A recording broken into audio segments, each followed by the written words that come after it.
Gusto ko sana mag-vlog. Ito ang problema ko eh. Lagi ko na nakakalimutan ang SD card. Ngayon, hindi ako makapag-vlog gamit ang aking camera dahil, yung isang camera. Dahil nga wala yung SD card. So, hindi ka makapag-record ng walang SD card. Anyways, ito na lang phone ang gagamitin ko.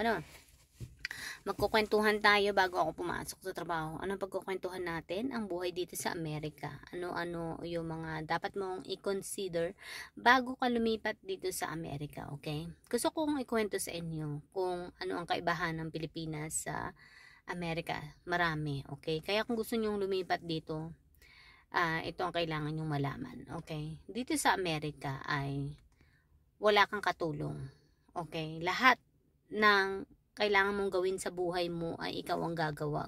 Meron naman ditong katulong kung gusto mo mag-hire ng helper. Yan, pwede kang mag-hire. Kung gusto mong magpalinis ng bahay mo. Ayan, pwede kang tumawag sa cleaning company para magpalinis ng iyong bahay. Pero hindi sila kagaya ng sa Pilipinas na titirang kasama mo. Okay? But of course, kailangan mong i-provide sa kanya ang kanyang magandang benefits. Kagaya ng dental, health, and vision insurance, mga ganun. Yes, mga ganyang ay. But depende, 'di ba? 'Yun, kasi ganun dito ang mga nagtatrabaho. 'Yun talaga yung inihahatag nila sa mga empleyado nila. Yes, para naman pagtanda nila is hindi sila mahirapan sa mga buhay nila. Yes, okay? Ano pa, dito pag ikaw ay nagpagas, yes, ikaw ang magpapagas ng sarili mong kotse. Dahil wala dito yung tutulungan ka na maglagay ng gas sa sasakyan mo. Hindi sila ganun dito. Yes, walang ganun dito. Di ba sa Pilipinas, pag pumunta ka sa gas station, meron ng mga nagtatrabaho doon na maglalagay ng gas mo sa tangke mo. Yun, hindi ganun dito. Ikaw ang pupunta sa pump, yes. Para kumuha ng gas, mag-pump ng gas. Babayaran mo yun. Ikaw din ang mag-swipe ng card mo or mag-insert ng card mo para bayaran ng iyong gas. Yes, ganun dito.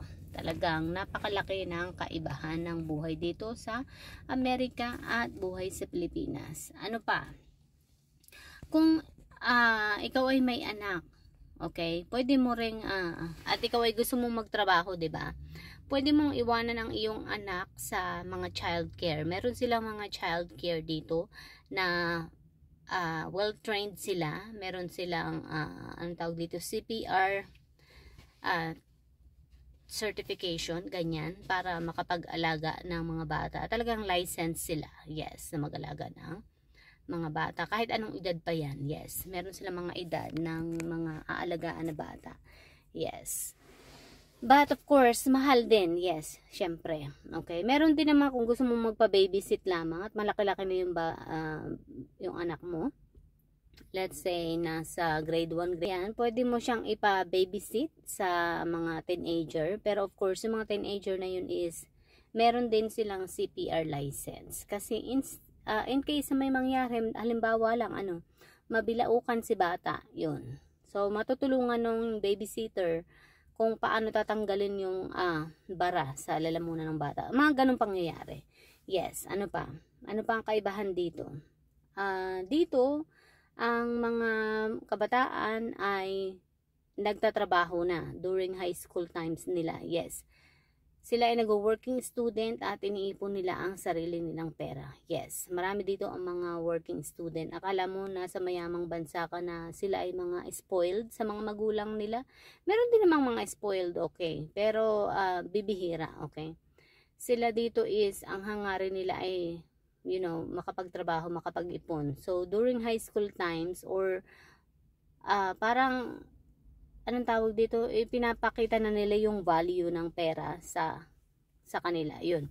So, yung mga bata dito, high school, working student, marami ka makikita ang mga bata sa McDonald's,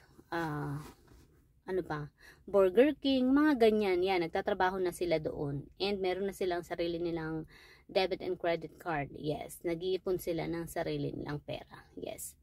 Ano pa? And then hanggang college, yes, nagtatrabaho din sila. Bibihira dito na wala kang makikita na hindi nagtatrabaho. Meron pa rin paminsan-minsan pero bibihira. Hindi siya ganun kadami. Yes, kasi dito is talagang kailangan mo magtrabaho to provide. Yes. Kumita ng pera. Okay? Wala dito yung, hindi uso dito yung aasa ka sa mga magulang mo, sa mga kapatid mo, sa mga kamag-anak mo for life. Yes, walang ganun. Kailangan ikaw ay matuto din para sa sarili mo kasi para sa iyo yun. Sabi ko nga, meron pa rin paminsan-minsan, bibihira, na may mga tao na ayaw talagang magtrabaho. And then guess what? Sila yung mga taong nahihirapan talaga sa buhay.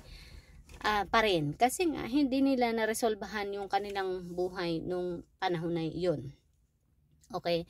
Kaya dito, once na pumasok ka na sa pagtatrabaho sa mundo ng workforce is talagang inuuna nila ang kanilang kaperahan, inuipon nila ang kanilang pera, yes, para sa maraming mga pangangailangan, emergency, ganyan. And then ano pa, dito ay hindi uso yung susuportahan mo ang buong pamilya, yes, na buong angkan ay isa lang maging breadwinner, ganyan, hindi ganun dito. Dito is lahat ay nagtatrabaho kapag able ka nang magtrabaho. Hindi pwedeng susuportahan mo yung nanay mo na or 60 years old sinusustentuhan mo dahil matanda na yung ganong edad. No. Dito yung ganong edad ay bata pa rin. Yes. Mga nagtatrabaho pa rin sila ng mga ganong edad. At ang mga ganong edad ay makikita mo na sila ay nagtatrabaho pa rin. And yung halos karamihan dito is naihanda nila yung mga buhay nila para pagtanda nila ay meron silang pangsustento pa rin sa kanilang mga pamumuhay. Yes, ganun dito. Kaya marami dito ang mga matatanda na talagang financially ay able pa rin na masustain yung kanilang mga pangangailangan. Ano pa? At dito, marami dito ang mga senior na namumuhay ng kanila. Yes, namumuhay ng solo. Okay, sa kanilang sariling pamumuhay. Okay, meron silang sarili nilang bahay, meron silang sarili nilang sasakyan, meron silang sarili nilang pera. Yes, meron silang sarili nilang ipon. Ano pa? Meron silang pension nila. Yes, naihanda nila yon sa panahon ng mga kabataan dito. Yes, ano pa? At dito, ang mga old age, marami dito mga old age na nagda-drive pa rin ng kanila. Sabi ko nga, namumuhay pa rin ng kanila. May sarili nilang bahay, may sarili nilang bangko, may sarili nilang pensyon, yes.